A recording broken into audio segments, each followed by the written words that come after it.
In the next few minutes, I want to help you avoid wasting precious years of your life thinking about, obsessing about, and pining after someone who is wrong for you. And I'm going to do it by talking about a concept that so many of you have been asking me to talk about for literally years. And that concept is limerence. This is the original OG book on limerence by Dorothy Tenov, Love and Limerence. I have been digging into this book on your behalf so that we can talk about it today in relation to someone you may be thinking about right now. So let's start with what limerence actually is.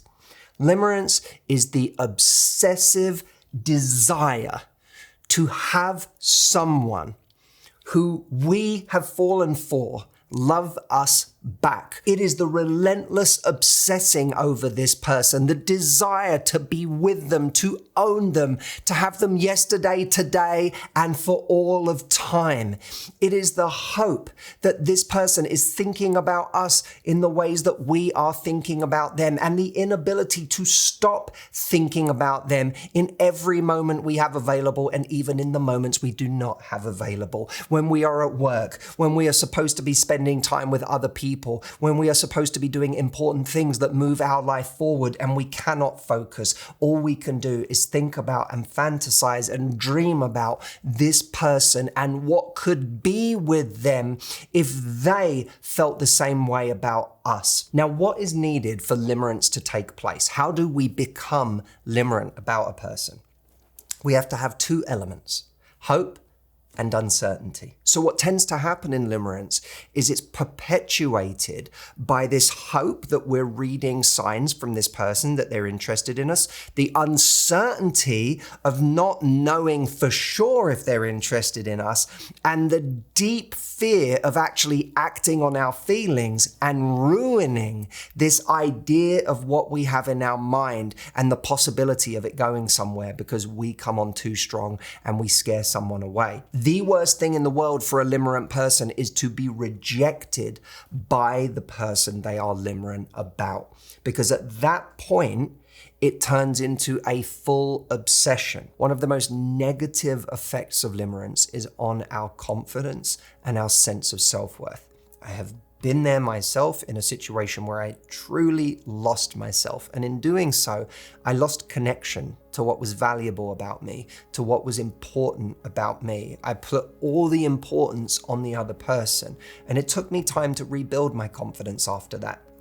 If you are feeling that way and you want a plan for rebuilding your confidence and rediscovering your sense of self-worth, I am holding a 30-day free confidence challenge that starts on July the 15th, where I'm going to be taking thousands of people from all over the world through a 30-day process of completing 5 missions that are designed to measurably increase or help rebuild confidence.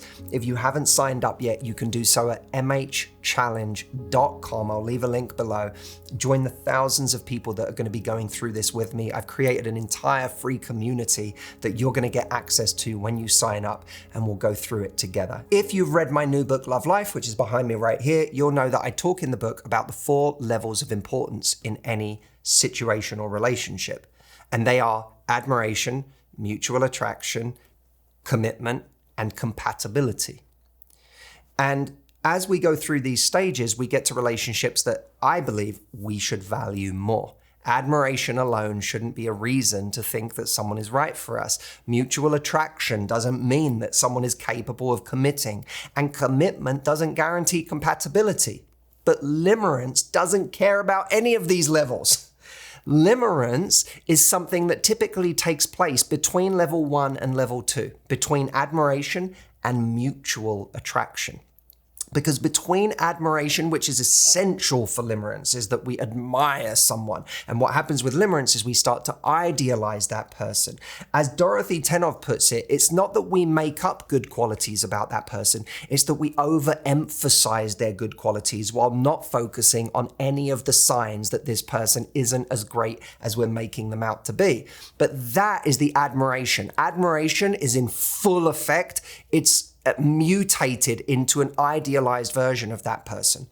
But the uncertainty is I don't know where I stand for sure with this person. So I'm not clear that there's mutual attraction, but maybe there have been some signs that have led me to believe that this person does like me. And by the way, here's the fascinating part about limerence.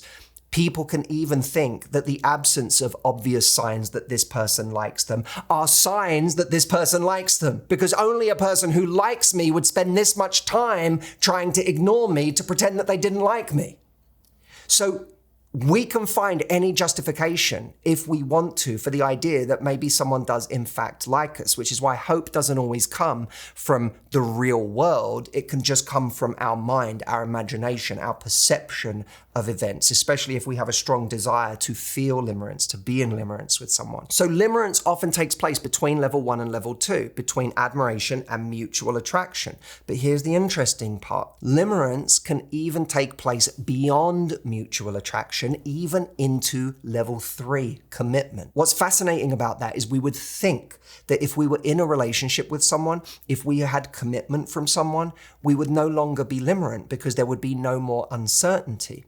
But even within a relationship, both hope and uncertainty can be present. You may have been in a relationship before, I know I have, where you never really felt like you were safe, where you never fully felt like you had that person, where maybe you never quite felt good enough for that person, where you were always worried about your inadequacy, where you spent the entire relationship trying to impress that person or trying to maintain that person's love for you, and therefore never actually progressed beyond limerence. You were stuck in a limerent pattern, even in a relationship where someone was your partner. If you have experienced that before, leave a comment below right now and let me know.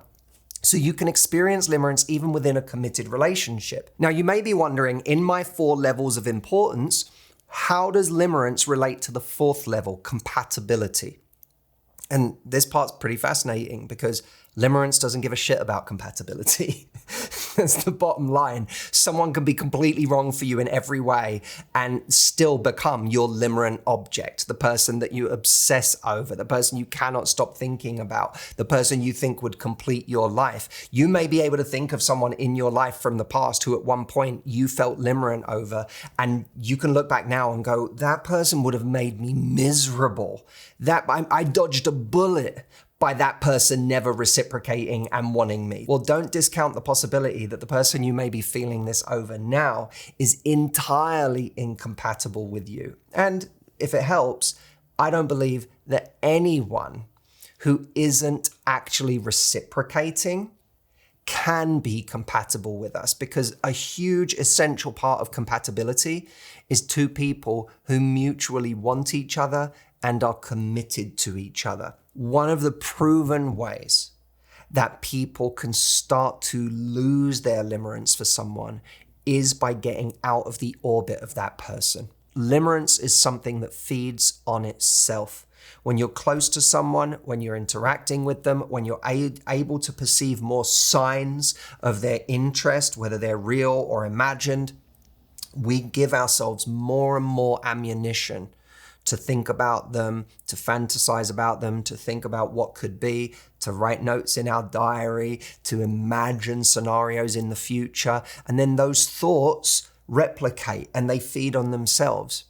When we get out of the orbit of someone, we give ourselves space to have new thoughts and to have thoughts about them less. And over time, they gradually subside until the point where we are sober again. In the meantime, one of the things that can actually help you develop the courage to do that is building your own confidence and your sense of self-worth, connecting to what you are worthy of. And as I said earlier in the video, the place where I'm going to be helping people do that beginning July the 15th is in the 30-day confidence challenge. The event is free, so come sign up. You have nothing to lose. And especially if you're going through a hard time right now, I promise you, us going through this together is really going to leave you feeling differently at the end of 30 days. The link to sign up is mhchallenge.com. It'll take seconds, and once you're signed up, I will send you all of the details for how to access everything.